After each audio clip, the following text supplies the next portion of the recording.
मित्रों नमस्कार, मैं प्रदीप कुमार और आप देख रहे हैं पॉलिटिकल आइडिया के आज के इस अंक में आप सभी दर्शकों का बहुत बहुत स्वागत है। मित्रों, आज हम भारतीय जनता पार्टी की बात करेंगे। केंद्र की सरकार सत्ता में 11 वर्षों से लगातार बनी हुई है भारतीय जनता पार्टी। 2014 में नरेंद्र मोदी पहली बार प्रधानमंत्री चुने गए, तब से लेकर अब तो ये बात तय है कि 2029 तक ये सरकार रहने वाली है केंद्र में। लेकिन पहली बार ऐसी परिस्थिति बनी है जब 9 महीने के अंदर भारतीय जनता पार्टी अपना एक राष्ट्रीय कार्यकारी अध्यक्ष का चुनाव नहीं कर पाई है।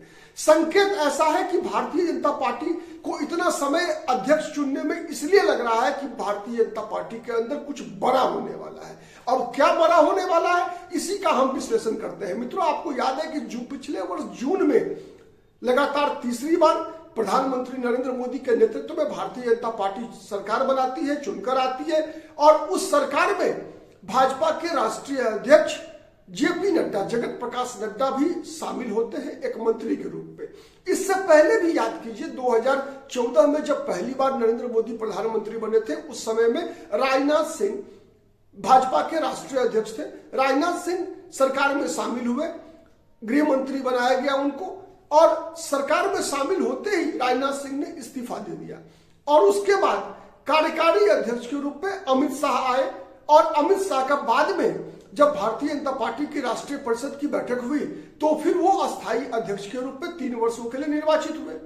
उसी प्रकार से जब 2019 में चुनाव हुआ, उस समय में राष्ट्रीय अध्यक्ष अमित भाई शाह थे। सरकार बनी, अमित शाह केंद्र की सरकार में शामिल हुए मंत्री के रूप में, गृह मंत्री बने वो, राजनाथ सिंह को रक्षा मंत्रालय मिला। अमित शाह ने इस्तीफा दे दिया और कार्यकारी अध्यक्ष के रूप में फिर से एक बार जगत प्रकाश नड्डा राष्ट्रीय अध्यक्ष बने। बाद में उनकी भी एक तरह से पुष्टि, उनके निर्वाचन की पुष्टि राष्ट्रीय परिषद की बैठक में की गई और उनका फिर 3 साल के लिए निर्वाचन हुआ। अब क्या कारण है कि इस बार पहली बार ऐसी परिस्थिति पैदा हुई कि जब 9 महीने के बाद भी भारतीय जनता पार्टी एक अदद कार्यकारी अध्यक्ष का चुनाव नहीं कर पाई? इसके पीछे कहीं ना कहीं भारतीय जनता पार्टी का मकसद कुछ बड़ा दिखता है। भारतीय जनता पार्टी कहीं ना कहीं पेशोपेश में है कि अपने राष्ट्रीय अध्यक्ष को चुनते समय किस प्रकार के लोगों का चुनाव करें और उसका संदेश क्या जाएगा, न केवल पार्टी के अंदर बल्कि सरकार के अंदर भी, और सरकार से भी बाहर पूरे देश के अंदर। मुझे ऐसा कई भाजपा के सूत्रों का ये कहना है। वैसे भाजपा के जो सूत्र होते हैं इसके बारे में कोई पूर्वानुमान व्यक्त करना बहुत मुश्किल होता है। भारतीय जनता पार्टी में इस स्तर का फैसला लेते समय मात्र 3 से 4 लोग ही इस जो निर्णय की प्रक्रिया है उसमें, वर्तमान जो परिस्थिति है उसमें शामिल होते हैं। प्रधानमंत्री नरेंद्र मोदी, अमित शाह जो राष्ट्रीय अध्यक्ष होते हैं वो, फिर भारतीय जनता पार्टी के संगठन महामंत्री जो अभी BL संतोष है, और संघ RSS की भूमिका उसमें होती है। जब राष्ट्रीय अध्यक्ष या इस प्रकार के कोई महत्वपूर्ण फैसले लिए जाते हैं तो RSS के विचारों का भी एक बहुत ही काफी महत्वपूर्ण भूमिका होती है। लेकिन इस सवाल ये उठ रहा है कि इतने सारे तत्वों के होते हुए भी, इतने सारे सक्षम नेतृत्व नेता के होते हुए भी भारतीय जनता पार्टी क्यों नहीं अपना नया अध्यक्ष चुन पा रही है? भारतीय जनता पार्टी में कई लोग अलग अलग दृष्टिकोण से देखेंगे। अगर संगठनात्मक क्षमता के आधार पर देखें तो शिवराज सिंह चौहान भी संगठन के व्यक्ति रहे, वो मुख्यमंत्री भी रहे, उनके अंदर भी अपार क्षमता है। एक समय में शिवराज सिंह चौहान की चर्चा नरेंद्र मोदी के विकल्प के रूप में भी हो रही थी। जब नरेंद्र मोदी को 2013 में भाजपा ने प्रधानमंत्री पद के उम्मीदवार के रूप में चुनाव किया, उस समय में भारतीय जनता पार्टी में भी कुछ लोग ऐसे थे जो चाहते थे कि शिवराज सिंह चौहान ही प्रधानमंत्री पद के उम्मीदवार बने। इसके अलावा नितिन गडकरी, आपको पता है नितिन गडकरी को किन परिस्थितियों में भाजपा का राष्ट्रीय अध्यक्ष बनाया गया था और किन परिस्थितियों में उनको फिर राष्ट्रीय अध्यक्ष पद से इस्तीफा देना पड़ा। वो तो दोबारा राष्ट्रीय अध्यक्ष बनने वाले थे, लेकिन अरविंद केजरीवाल के आरोप के कारण वो दोबारा अध्यक्ष नहीं बन पाए, कंटिन्यू नहीं कर पाए।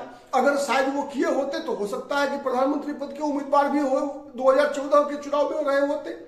खैर, ये सब तो अब एक तरह से कयासबाजियां हैं। जो सच्चाई यही है कि नरेंद्र मोदी प्रधानमंत्री है, अमित भाई शाह गृह मंत्री है, और भारतीय जनता पार्टी का नेतृत्व अगर किन्हीं 3 व्यक्ति के हाथ में सबसे अधिक है। भाजपा फैसला करते समय जिनके विचारों का महत्व होगा उसमें प्रधानमंत्री नरेंद्र मोदी, अमित भाई शाह और जो भारतीय जनता पार्टी के संगठन महामंत्री हैं BL संतोष, उनकी भूमिका होगी और फिर संघ का विचार। इसके इन्हीं के द्वारा कहीं ना कहीं राष्ट्रीय अध्यक्ष के लिए किसी व्यक्ति का चयन किया जाएगा। अब जो संभावित नाम है उसमें एक बात स्पष्ट दिखता है कि भाजपा ने यह तय कर लिया है कि इस बार राष्ट्रीय अध्यक्ष कोई पिछड़ा समाज का व्यक्ति होगा। जिस प्रकार के नाम लगातार सुर्खियों में है उसमें कई नाम है, जिसमें सबसे पहला शिवराज सिंह चौहान का नाम है। अगर ऐसा कुछ होता है तो शिवराज सिंह चौहान मध्य प्रदेश से आते हैं। मध्य प्रदेश एक प्रकार से, और शिवराज सिंह चौहान एक सक्षम नेता के रूप में अपनी क्षमता साबित कर चुके हैं, कार्यकर्ताओं में भी उनकी लोकप्रियता है। तो मुझे लगता है कि एक सफल राष्ट्रीय अध्यक्ष हो सकते हैं। फिर मंत्री पद से उनको इस्तीफा देना होगा, सरकार से बाहर जाकर के पार्टी का नेतृत्व करेंगे। फिर नितिन गडकरी है उसी कैटेगरी में, जिस कैटेगरी में शिवराज सिंह चौहान, लेकिन नितिन गडकरी आप कह सकते हैं कि पिछड़े वर्ग से नहीं आते। एक तो अगर गैर पिछड़ा और सक्षम व्यक्ति का चुनाव होना है तो शिवराज सिंह चौहान और नितिन गडकरी का नाम आता है। लेकिन कई बार ऐसा होता है कि जब सत्ता में पार्टियां होती है तो प्रधानमंत्री के कद का व्यक्ति राष्ट्रीय अध्यक्ष हो, ऐसा होता नहीं है, न बीजेपी में न किसी अन्य दल में। आप याद कर लीजिए, जब बीजेपी में भी अटल बिहारी वाजपेयी प्रधानमंत्री थे, उस दौर में भाजपा में जो राष्ट्रीय अध्यक्ष हुआ करते थे कौन कौन थे?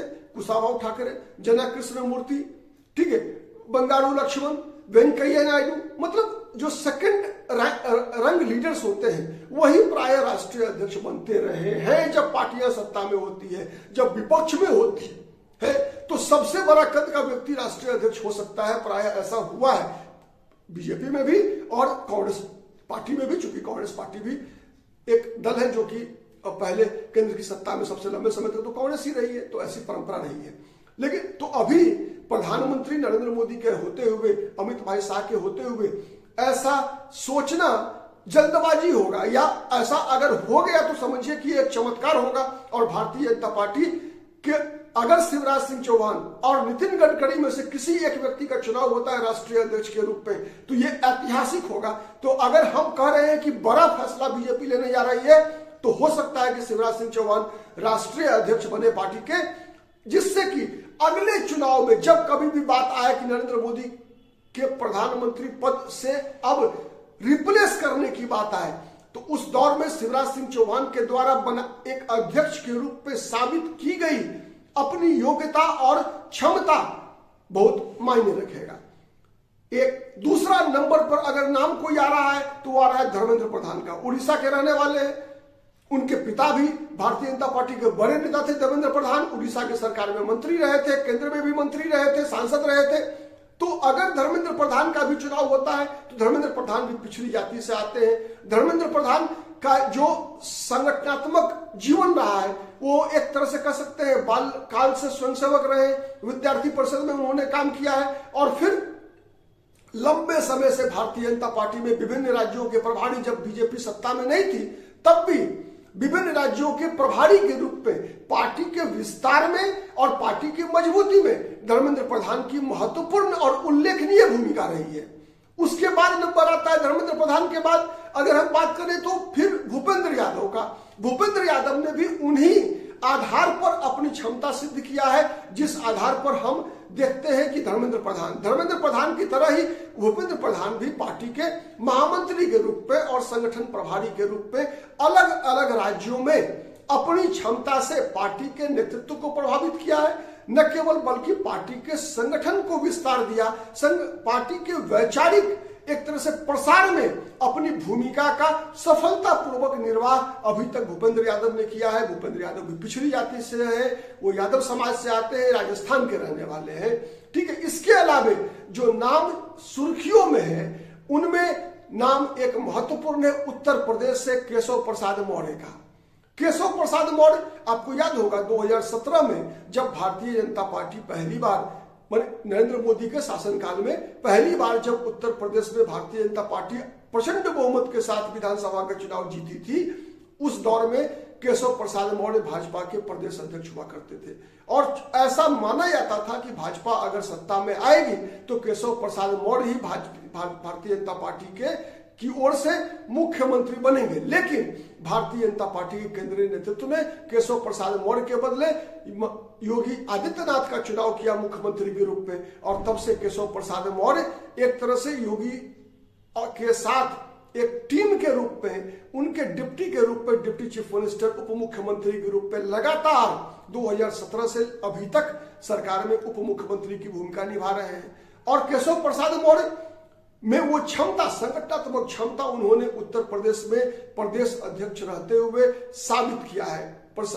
केशव प्रसाद मौर्य ने विचारधारा के प्रति अपनी एक तरह से प्रतिबद्धता को भी समय समय पर साबित किया है। कई बार ऐसी परिस्थितियां आई जिन परिस्थितियों में केशव प्रसाद मौर्य को उकसाने का प्रयास लगातार विपक्षियों के द्वारा किया गया। केशव प्रसाद मौर्य पर अखिलेश यादव ने उनकी जाति से जोड़कर उन पर कई बार हमला किया, लेकिन फिर भी केशव प्रसाद मौर्य ने अपनी वैचारिक प्रतिबद्धता से कहीं कोई समझौता नहीं किया। आपको याद है उत्तर प्रदेश एक ऐसा राज्य है जहां पर कि भारतीय जनता पार्टी में कल्याण सिंह ने भी एक समय पार्टी से अलग हो गए थे, लेकिन फिर दोबारा फिर वो पार्टी में आ गए, लेकिन पार्टी से अलग हुए थे। लेकिन केशव प्रसाद मौर्य ने अपनी प्रतिबद्धता पार्टी, संगठन और विचारधारा तीनों के प्रति लगातार साबित किया है। तो एक ये परिस्थिति बनती है। एक और सवाल लगातार बीजेपी के सर्किल में तैर रहा है कि कहीं ऐसा तो नहीं कि उत्तर प्रदेश का मुख्यमंत्री केशव प्रसाद मौर्य को बना दिया जाए।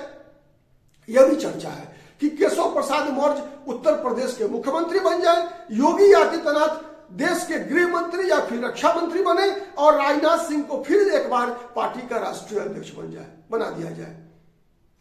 तो ऐसी भी चर्चाएं चल रही है। लेकिन एक बात तय है, जो कोई भी राष्ट्रीय अध्यक्ष बनेंगे, कोई भी व्यक्ति जो उत्तर प्रदेश में पार्टी के मुख्यमंत्री बनेंगे, हो सकता है गृह मंत्रालय और रक्षा मंत्रालय में मंत्रियों का एक तरह से रिसफल हो जाए, मतलब विभाग परिवर्तन हो जाए, लेकिन जो कुछ भी होगा कहीं ना कहीं हम देख रहे हैं कि भारतीय जनता पार्टी कोई ना कोई, इतनी देर से अगर हो रहा है कुछ फैसला तो देर आए दुरुस्त आए, लग रहा है ऐसा कि भारतीय जनता पार्टी बहुत ही कुछ बड़ा फैसला करने जा रही है। बड़ा फैसला क्या होगा इस पर हमारी भी नजर बनी रहेगी, आपकी भी नजर बनी रहेगी। हम जो भी परिस्थितियां आएंगी उसके अनुसार हम समाचार का विश्लेषण करके आपको सही जानकारी पहुंचाने का पूरा प्रयास करेंगे। आज के लिए इतना ही। बहुत बहुत धन्यवाद। नमस्कार। जय हिंद, जय भारत।